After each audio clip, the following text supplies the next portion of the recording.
Good morning everyone, this is Samiksha from grade 7 from Bhashamyam school. Words.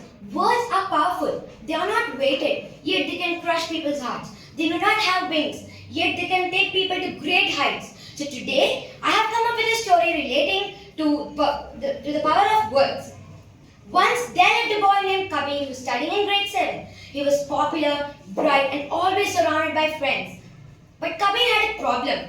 He couldn't speak without thinking. He often used to make fun of others to just make people laugh. On the other hand, we have this silent kid named Raghav. He was thin, he wore old clothes and often liked to sat alone. While his father was a daily wage worker who struggled to afford the school fees. But Raghav had an ambition to become a doctor one day. One day during lunch, Kabir saw Raghav studying. When he saw that, he started screaming, "Raghav, are you studying because you can't afford to eat?" Then all the other boys started laughing, while Raghav's face turned pale. He started keeping the books in his bag and he walked away. But to Kabir, this is all just a joke. The next day, Raghav didn't come to school. A week passed. The teacher told in a very trembling voice, Raghav's father had met with an accident and passed away. So he is living with his uncle in another town. Raghav was very sad, of course. And while here Kabir, he felt something very heavy in his chest. He realized that he could not apologize to him now. Years later, Kabir completed his studies and became a teacher.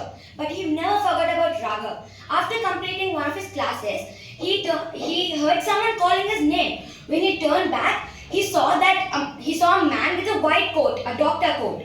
That man said, "Hi sir, do you remember me? I'm Raghav." Then Kabir was frozen. His eyes couldn't believe what he just saw. Raghav said, "Sir, your words once hurted me. I had completely lost my confidence.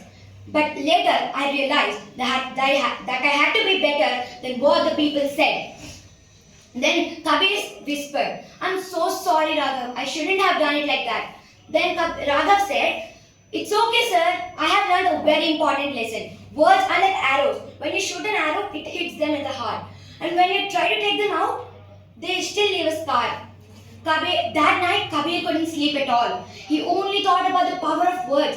That something told in just seconds can impact on people's lives like forever, either as a strength or as a wound. From that day on, Kabir began his classes with a simple message. Words are powerful. They are free, but the impact can be priceless and painful. Thank you.